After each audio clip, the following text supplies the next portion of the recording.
We are now into picks and bans. The Rumbles will be focused towards that top lane, and the Lulu to start off from the side of AHQ Esports Club. And once again, the Twisted Fate going to get banned away from Westor. It is his signature champion, and he saw some success earlier on in the tournament as well. Still definitely adept on that one, so getting rid of it. LeBlanc going to leave Bjergsen's hands as well. So there is a bit of mid-focus here with the second two bans.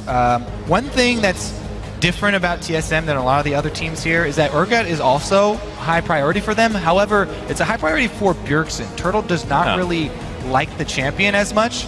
I still think that they might first pick it away on blue side since it's been picked away from them in both of their previous games yesterday.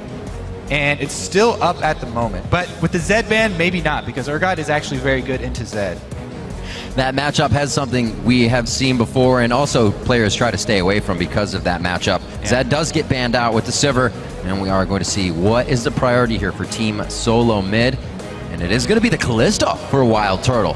So leaving Urgot available and taking away the Kalista instead this time. We'll see whether that is going to work out. Of course, Wild Turtle did play that champion. It didn't work out for him necessarily as well in the previous game, but he has shown fantastic prowess there. And Mountain, this is his power pick. This is huge. If he doesn't get Rek'Sai, he picks Jarvan, champion that's fallen way out of the meta, but Rek'Sai, she's way up there. Yeah, this is a guy who really utilized the Rek'Sai's early game power, whereas Santorin really fumbled it. So it's not really that big of a takeaway from TSM, but it is a really good champion for Mountain to be on. Now, Santorin, they can just leave their jungle pick to whenever they want. He can have the Gragas or the Sejuani, you know, choose his flavor, whether he wants a little bit more early game impact, whether he's going to need that disengage or not, or where they want that AoE stun for the team fights to set up Kalista. And does TSM now go with the support and jungle pick though? Do they pick them away so that they can make sure that they fill out their solo lanes towards the very end of this draft, try and hold on to as much surprise as they can? See, yeah, exactly. AHQ can hold on to one counter pick, but TSM don't have to give away too much right now. If I was going to do something, I would probably grab Lustboy's Thresh. Albus actually had a very good Thresh game. Okay, so they don't want to give anything away. They're trying to hide their pick. But we didn't notice the fact that Hecarim wasn't banned. Only one counter pick here. Hecarim is a big deal at the moment on this patch as well, so the horse able to run rampant through this game in the hands of Darius. He didn't see too much success in the last time that he played it. He rampaged right through all the minions in his wave and shoved up and got ganked. If we talk about success, this is almost the same team we see TSM took against SKT. That was a 0-7-3 Kalista. This almost didn't work out for him, so it's interesting to see they want to fall back onto this for their first game in day 2. All power picks here so far right. for TSM. If you look at the ranking of these champions, all would be in the top tier. And since they did not go with the Thresh, it will go over. It'll probably lock that in for Albus. He had an amazing Thresh game, playing very well for Ann. And also breaking up the Thresh Kalista is definitely advisable. And I love Santorin on this Gragas as well. I mean, he did play a lot of Lee Sin. We mentioned earlier on the fact that Gragas' playstyle very much like a tanky Lee Sin. Like Lee Sin sort of bulked up a little bit, you know what I'm saying? Able to knock people out of the team. He's in the past, he's in the North American LCS, he's been a great Gragas. Well, yeah, well that's the thing as well. Like, but coming from that sort of background at the same time, and now he's on this champion, will look a whole lot more comfortable on this instead of the other. There's a lot more junglers here that are ready to put their foot down first and react to see what Santorin does. And now Santorin's the one who has to follow in the footsteps of that first gank of what, you know, the other team is doing. Now we see the Cho'Gath possibly for Bjergsen in mid lane. That was locked in previously as well for him before. And we were saying, guys, taking away that Thresh from the Kalista, but it was not. It was chosen the Nautilus. The Nautilus, right. That huge pick away. AHQ have used this. AHQ have used the Nautilus to get here to MSI. Albus was able to set up a lot of plays in the bottom lane. And we talked about bottom lane being a big focus for Mountain. Nautilus is great, can add a bunch of damage, can initiate as well. Also good at setting up ganks for Mountain in the bottom lane. So there very well could be still a lot of focus for the bottom lane and action down there. The thing is that something very curious about some of the North American teams like TSM is that they've found a lot of success with the in scrims with the Thresh into the Nautilus lane down bottom. While it's not intuitive, it's not necessarily a champion kit mismatch there just for the laning phase, the fact that the Lantern brings so much to the combo down bottom with the Kalista, there's so much mobility here, and you can pick and choose your fights very easily, especially if you have a mobile jungler like Gragas. it's very easy to set up kills with this combo. Now, looking at AHQ, what can fit in with the rest of this composition? You got a bit of early game jungle, but everybody needs time to ramp up. What do they finalize with? Fizz. Right? You just want to see Westor Fizz again. Like, yes, Fizz, always the answer. I see Westor, it's Fizz. When Fizz, it's going to happen, ladies. It's what happens when it's not the obvious pick. When Twisted Fate and Zed are bad. Yeah, Westor just said, well, my Fizz is up, guys. Gonna have to pick it away. Of course, he does play Cup. He does play a whole lot of other champions, but his Fizz is open. And even though they let this last pick go through for Westor to get the counter pick, this was calculated for TSM. Early picking the Cho'Gath because they banned out the two most likely other two options for Westor. High percentage chance that he was going to go for this. Not an unexpected turn of events here for TSM. And Bjergsen in that melee matchup should be able to... The silencers are so good against any assassin, but if you time it right, you can get your combo off and stuff Fizz. We'll see if the jungler intervention turns it, though. The thing that I really like about this comp coming through from TSM is the fact that it looks on paper like it's a whole lot of tanky guys and Wild Turtle here on the Kalista on the squishy carry that's supposed to do all the damage. Hecarim does a heck of a lot of damage. This is Teleport Ignite. Hecarim going to have that early Trinity Force as well. Is going to be able to really chunk down anyone, although there is a really tanky lineup coming through from AHQ, but there's a lot of damage on the support cast here from TSM. And with everything and the champions loaded in now, make sure you head over to Twitter and vote with your predictions at LOL Esports with the hashtag TSM win or the hashtag AHQ win. We'll add up the results and see what you think throughout the game. Gobi, I know you had something to say at the end of Champion Select. Right, I want to tag in on that Hecarim point. The Hecarim was picked so early. There's a lot of point and click on HQ with the Urgot, with the Maokai, where if the flank from Darius does come in with the home guard, one of those abilities, just tag him very quickly. It's very disorienting, takes away your big speed bonus, which also is your damage bonus. So AHQ, as long as they have their wits about them, they do have countermeasures for the Hecarim. We'll see if Darius can have a good showing here at MSI. He's had a very slow start, but plenty of time to look over and prepare for some attention. Switching as well to these more carry top laners. We saw Sion, Lulu, and Maokai a lot to the NA LCS, and now towards Hecarim, trying to make an impact from that top lane.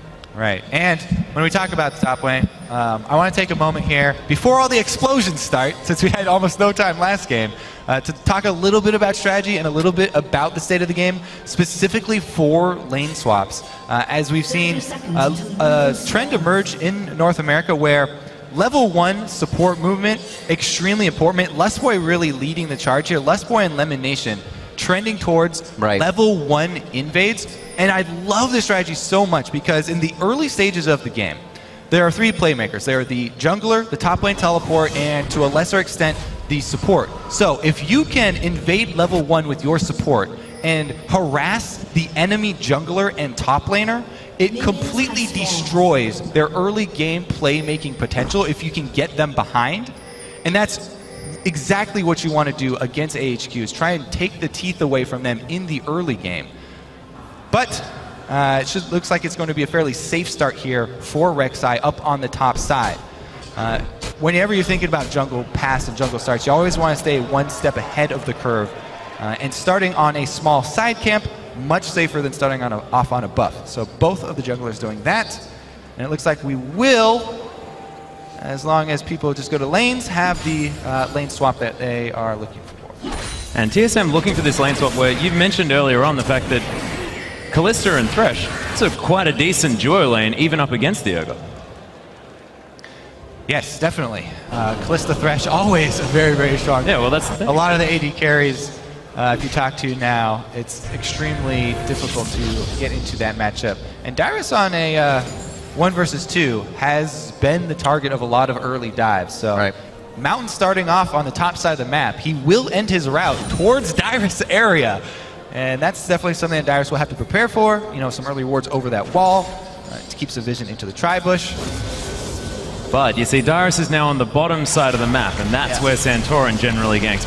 And this is the weak side. Santorin started his strong side, but Mountain started the weak side jungle, so he's trying to go cross-map for the jungle here, and they got the support coming in. Level 1, there it is, but it's a little bit too slow. Now they don't steal the buff. Taking away both those small monsters from the red buff camp is half of the experience and gold that you're getting out of that camp. So it doesn't look like it was an effective invade, but they took away half of that camp, basically. Right. It's first move made by AHQ. It's still hanging out in the jungle, knowing the pathing and that knowledge of Santorin and Dyrus now to the top side allows him to go hard with the team in the bottom if they decide to even stay and get this pushed in, so they can get back and then back to another lane if they decide. Yeah, that's the thing. That's why a lot of us became junglers, is working off the mind games and the expected behavior of your opponent. That's what it's all about in the early stages of the game. Yeah. Dyrus is going to be trying to steal away some Raptors here as well. Very cheeky work as Ziv's going to teleport. Where did he go? Did not expect this. He went to the Dragon very early on. Of course, Mountain is on the Rex side. She's able to solo out the Dragon very quickly, but now with a couple of buddies as well, it's going to be far faster than that, and AHQ looking to really get an early lead in the Dragons, and this is what AHQ love to do. They snowball from Dragons. They fight around every Dragon, and now they've got one very early on. Right, they start the chain of looking towards the 5th Dragon very early on here, only at 4 minutes. And once again, another game. Yes, yesterday I really liked their early game plan here from HQ. And talking about expected behavior, they immediately leave that top side of the map, send Maokai down to the bottom side. So as TSM move up with their jungler and top laner to the top side, there's no opportunity for a dive. No death there from HQ. Right. They come away with the early Dragon, and they'll have the timer on it. TSM completely in the dark on that one, and it'll be hard for them to position early to try and stop what AHQ usually like to do. You can kind of see the story that Image told of the early Dragon for AHQ being able to pressure, but mid-game from Team SoloMid being able to get the bigger objectives, that Baron. See if the game plays out that same way. So far, AHQ, like I said, putting the first thing on the plate for TSM to think about, and both have kind of just shared top and bottom side of the jungle here for the first part of the game. Yeah, and it's interesting as well because it looks like they're now going to switch.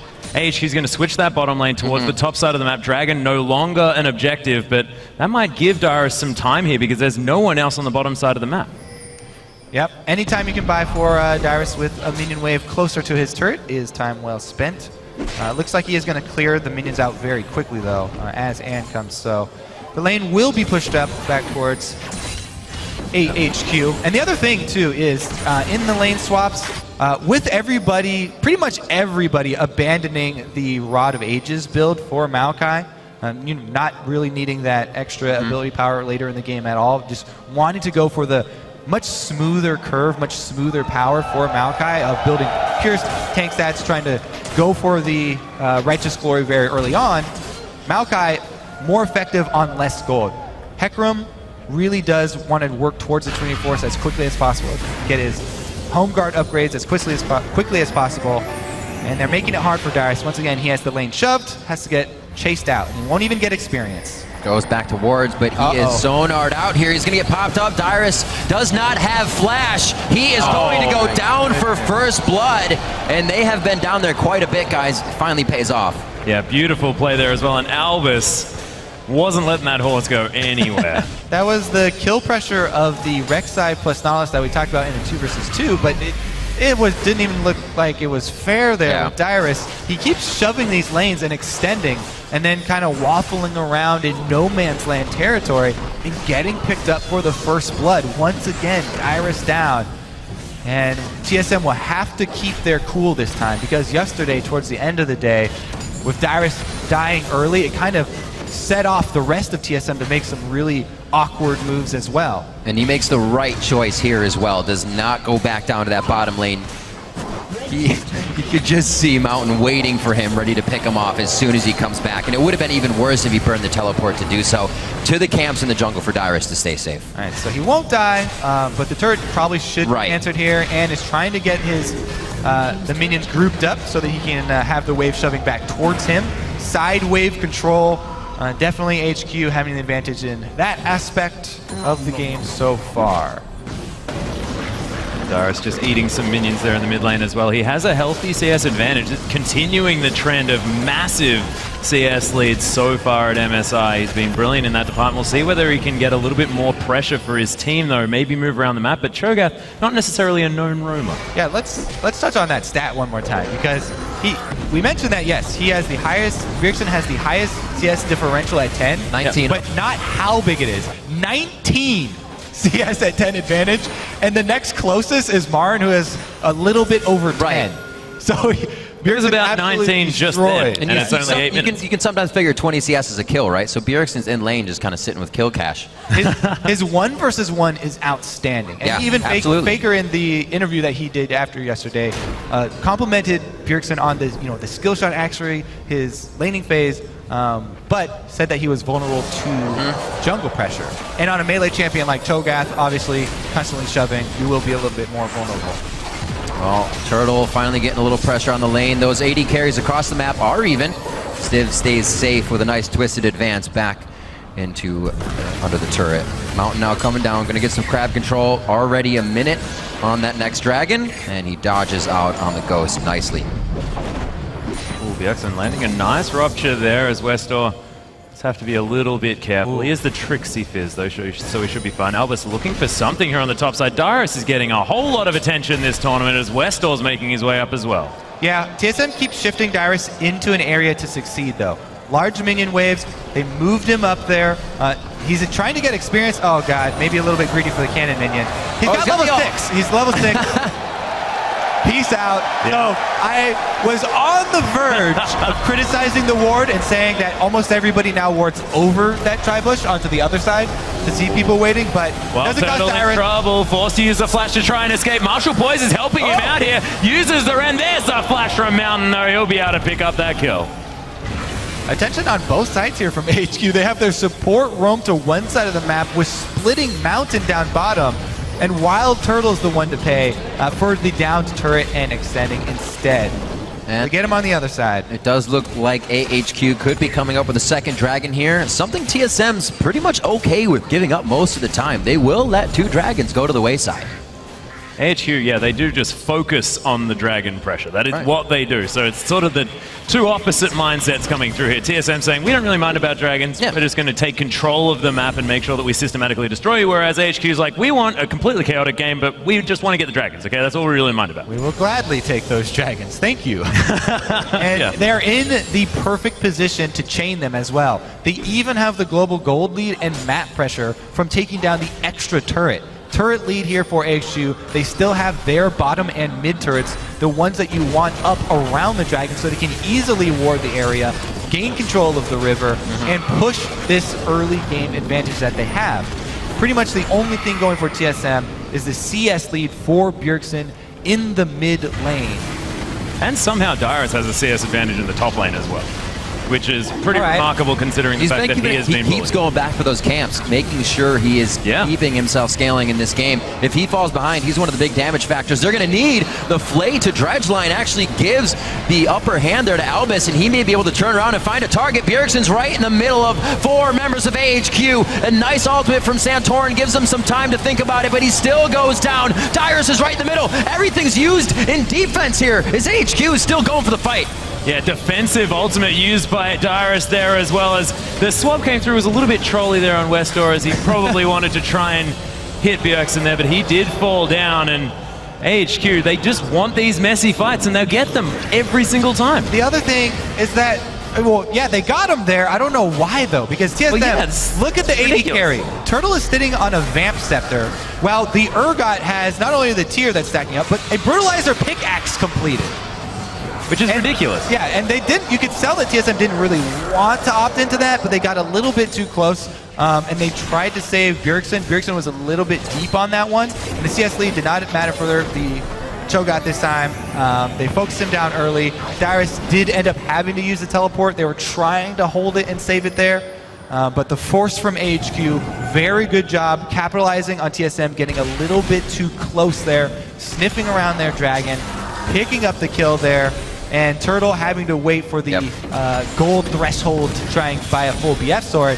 The Urgot this has a much smoother item build where you can, every time you go back, you can pick up little pieces here, and he's got, you know, a lot more to work with. Yeah, and also the fact that at exactly that time as well, Wild Turtle was sitting on a fair chunk of change, and the buy timings for N were more important. It makes up for the fact that he had to buy that tier. Normally we're talking about the trough of the tier, but it just wasn't there, because that 700 gold was probably in the pocket of Wild Turtle. Right, and that sort of discrepancy does not just happen. It's the advantage that AHQ have of getting the early dragon. They know the timer well in advance. They send everyone back to buy, and they prepare for the fight.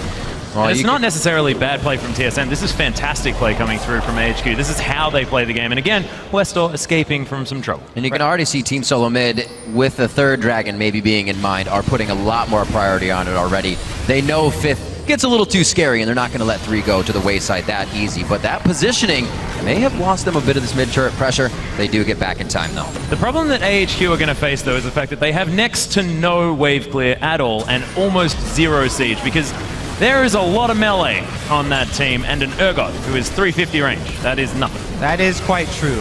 Luckily for them, they have such a good early lead and control of the map that they can get deep wards down and see any rotation that TSM try and make. And with TSM being this far behind, they probably will not make try and make any shoving plays very early to pressure these turrets. And if they do, they'll get chased off. Oh, there's the depth charge coming through from Albus. He's looking to try and get something happening here. Nice Lantern. It's going to help the team get up. It's Ziv with the flanking play. Bjergsen gets twisted advance. Beautiful dredge line to come through as well as Albus tries to stun him up. Bjergsen's still alive though. Nice rupture on the carries here at the same time as Ant gets death sentence. Taking a fish. Beautiful Fate's Call. Cancelled up. Dyrus reflanking from the backside. Wild Turtle takes down Ziv's Mountain. Trying to get amongst the Wild Turtle. He's going to fall double kill already for Ant, but can they get any more Mountain? He's going to get caught up. It's another beautiful kill, but triple for Ant. And the Urgot is making plays. That's why you don't try and make the hard pushing rotational base plays when you don't have any vision, any sort of map control. AHQ, with so much vision, they're easily able to collapse and corner TSM and grab the fight.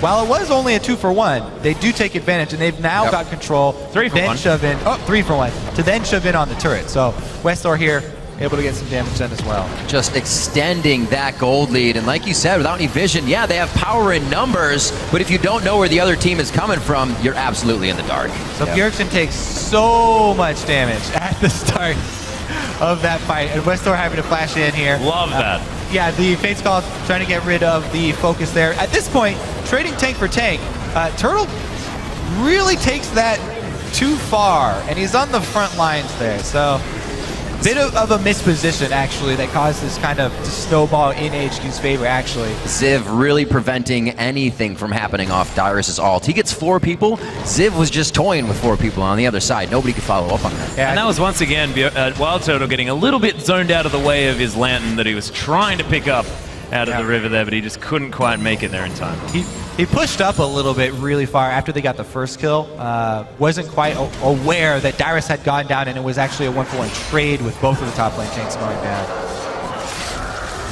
But he's going to try and continue farming this one up. This is it's a different experience though for TSM. This isn't the shutout that they were experiencing last night with SKT as well. Like, it's not that same situation. They do now have the opportunity to try and consolidate because their team comp scales incredibly well into the later stages of the game. They've just got to try and consolidate, hold on. And it's a team comp that they like. The only change versus SKT was Ziggs in the middle. This is the exact same thing, but with Cho'Gath. They like to run this comp. They feel comfortable with it, but can't seem to find the ins in that early game with it. Yeah, it's going to be very difficult for them, and AHQ, from their perspective, they've got Westor out of the early stages of Fizz gameplay, which you expect Fizz to have the CS disadvantage early on like that, and it wasn't a very big disadvantage. So once again, the Westor Fizz pick gonna start to shine. He can split push the side lane. All right, that's not how that interaction works. Now. Need a few more of those. He's gonna miss this one, but this is the time in the game. Oh, Ziv though, devastating charge. He's going to get Dyrus to safety now, but that is an angry tree. Nope. Yeah, didn't want it.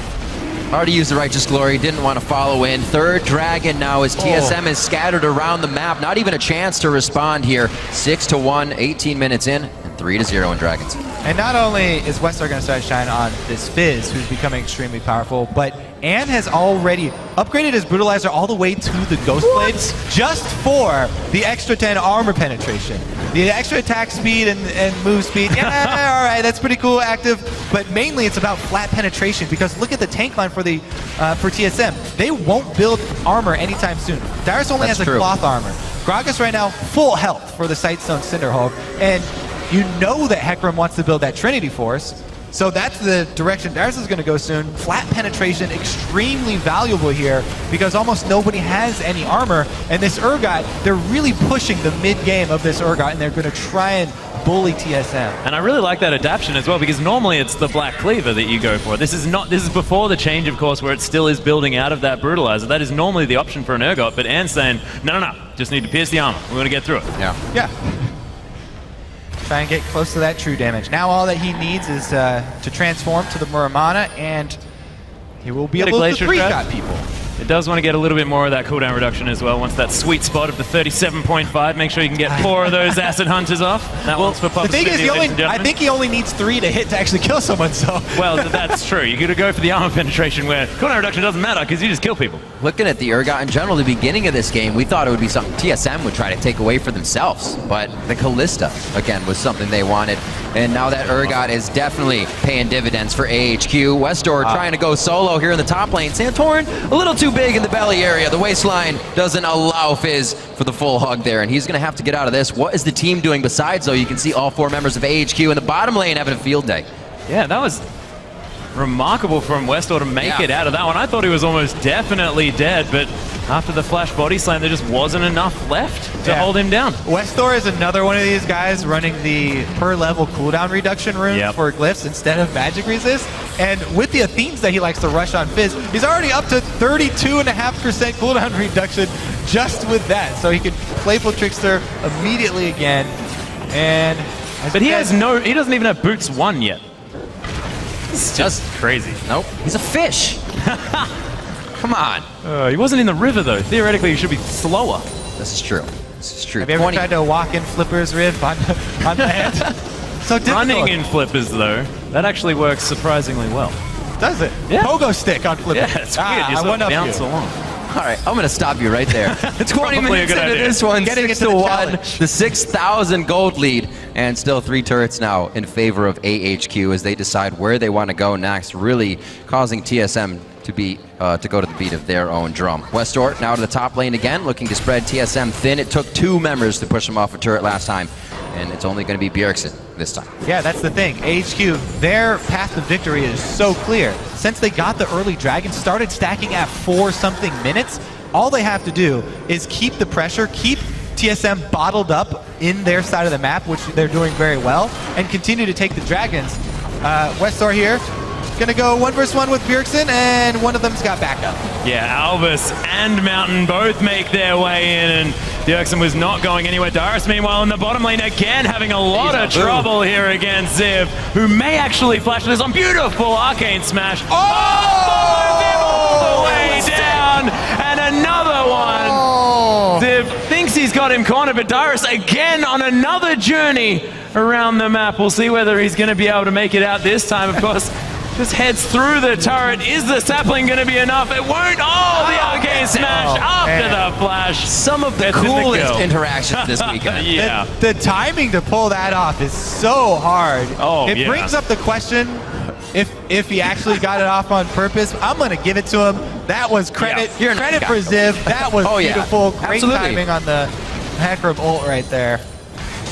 Well, that's definitely going to be playing on the mind of Dyrus. Nothing seems to be working out for him in that lane. 0-3-0 for him, 0-3-1 for Bjergsen. These picks have not flourished in the mid game as AHQ just continues to hold control, not even take control. They've had it since the early part of this game. That is just so disheartening. When the Maokai, split push Maokai solos your split push Hecarim, the other team, when Westor is on Fizz, able to split push as well, they've got TSM has to defensively ward. They can only ward their own side of the jungle at this point. Maokai fell to the wayside because Hecarim did more damage. That's not supposed to happen.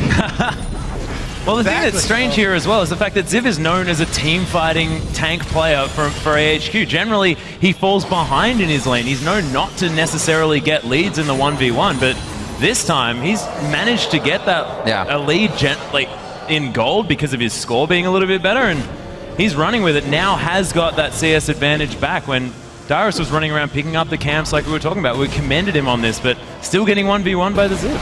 Westor moving around mid, getting a little flank of his own. It's only 3 people defending though, and Dyrus once again taking a large chunk of damage in the exchange. He's still able to clear out the minions though, so he's going to be okay. Ziv just trying to stop him from wanting to stay around in the lane, but he does have the wave clear.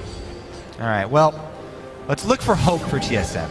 They have, well, that is not a good start. That was a beautiful scrying orb. There's a teleport for AHQ as well as the fish comes through. Bjergsen, that 3-man knockup coming down from the Rek'Sai at the same time as TSM are melting on this one. Wild Total falls down first. Bjergsen as well. Everyone's picking up kills, and the switch comes in. Dyrus thinks he was getting a flank, but that's just entering the cave of doom here for TSM and AHQ. This is the 4th dragon. They are playing out of their minds. That was so well played here from AHQ. This game, they have scrying orb. They have had and man, the one thing that TSM can hope for, setting up for the dragon way early, trying to get a miraculous home guard teleport on their own pick ward, and it goes as horribly as it could possibly go. AHQ snipe them, kill everyone, take the Baron. They won't have to wait for the 5th dragon. AHQ looks like they're running their way straight past the group stage. And something like this is only set up in steps. Because AHQ has all that vision around the map, it also tells them where TSM isn't. And the one scrying orb hit finds the entire team. So actually, I'm going to even dock some points from TSM here. They didn't have Dyrus waiting in the fountain with the home guard ready. He was out. So even they had him clearing a wave. I mean, if you're going to make an all-in play like this, you bet everything on it. You kind of let that wave crash, and you hope that the home guard will be enough to catch somebody off guard. But as we see, it's just a massacre here. AHQ are dominating. And they transition it perfectly into their 4th dragon at the same time, then move over to the Baron. They've got a 13,000 gold lead, and they're going to take down the last remaining inner turret from this map as well. 6-1 in favor of AHQ. TSM really needing this game to get out of that bracket stage. This would make AHQ 3-1 and TSM 1-3 at the end of this game, something they were trying to avoid after quite a disheartening day yesterday. They picked their heads back up and tried to hit it with almost the same composition, but AHQ was reading it like a book. Yeah, TSM looking to go aggressive though, as Westor was in the bottom lane. Mountain as well towards the top side. Bjergsen though, they're trying to turn it around. AHQ with a whole bunch of damage. Last boy, the beautiful Fate's Call once more, but Ann just has so much damage. Bjergsen gonna fall down. Dyrus ulting his way out, but AHQ might just transition this into either a turret or they'll just go dive heavily for the kills. Last boy gonna fall down. And AHQ in the base should be able to get pretty much everything they want, since Westor also already shoving in top turret here. This may be the end. This is just a shutout from AHQ. 14-1 now in kills. They're taking multiple structures at a time. Turret falls, inhibitor falls. The top lane inhibitor going to go down as well. Dyrus trying to push out the bottom lane because he's not going to be able to stand up against this 4-man force. And Westor is still heading up the top lane, just wanting to go back, pick up some more items. Might be able to get a Lich Bane now as well. His Fizz is so scary. It's such incredible play. They're looking, if they didn't leave the base, to match the fastest games this week already. Put down on day 1, just around 26-20 to 35. And wow. I don't think this is necessarily TSM playing poorly though. I think this is just AHQ's playstyle working fantastically against the likes of TSM, who want to have control, but AHQ just play in chaos. And these types of things keep ticking against you. You're losing the top laner. You're losing just members in general like when you want them to be back, when you're trying to just get some wave clear so you have some room to breathe, but nothing is playing in their favor right now, and AHQ is doing a fantastic job. Westor 0-0-9. And it's 7-0-2. Yeah, so Westor is the most famous player on the team, but I've been ridiculously impressed with Mountain. All bracket stage long, or all group stage, all whatever we're calling it. Round Let's go with group stage. Mountain has been great, but also Ann is a huge carry for this team as well. And he's shown it on this Urgot. He went aggressive early build, rushing that armor penetration, and he's racked up the kills to back it up. He plays well, got a pentakill in the second game against TPA and knows how to perform on that stage. And once again, doing it again with the rest of his team. The communication has been on all game. 15-1 is the score as AHQ enters Team SoloMid's base. And they're taking whatever they want here, as well as Mountain. He does get explosive casting into the team, but that's not the member that they want. And though, he might be what they're looking for as Dyrus tries to get some work done. Nice swap from Man, gives him so much resistances. Tanks up the turret. Ziv's so tanky as well, but getting Descends back. Twisted Advance saves his life. 3 inhibitors down. Ziv flashes away. And AHQ say, yep, we'll just leave now because we feel like we may have hurt ourselves a little bit. Nice Descends from Lost Boy. The shutdown onto Ant. TSM looking to try and get back in on this one, but Ziv picks up the kill onto Callista. Dyrus gonna fall down. Westor, he's playful trickstering around this fight. Bjergsen able to get the knock up, but another Urchin Strike gets Westor, and he's tanking up the turret, but trickstering around. And Santorin, the last man standing that's around this fountain, and man, AHQ, they don't care that their carry falls down or their tank. They're still going to win this game.